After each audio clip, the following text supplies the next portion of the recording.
So magandang gabi guys. First booking, Florida Bus Terminal.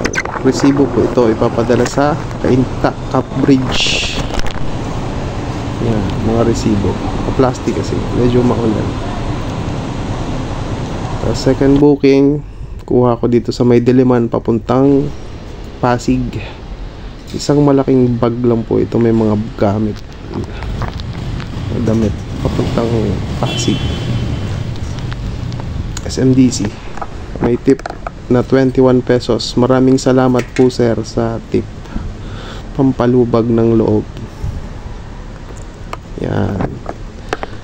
Drop off, last drop off yung galing Florida Bus Terminal. Ito na yon, waiting na lang tayo. Almost 30 minutes tayo nagantay sa baba. Pero nakausap naman natin yung may-ari na yung receiver na pababa na daw. So 30 minutes. Medyo malakas yung ulan. Ganyan. Kapote. Yan. Last drop off na yan kasi magkakatay pa tayo ng baboy for today's video. Okay, yan lang guys. Maraming salamat sa panonood. Mabuhay kayong lahat.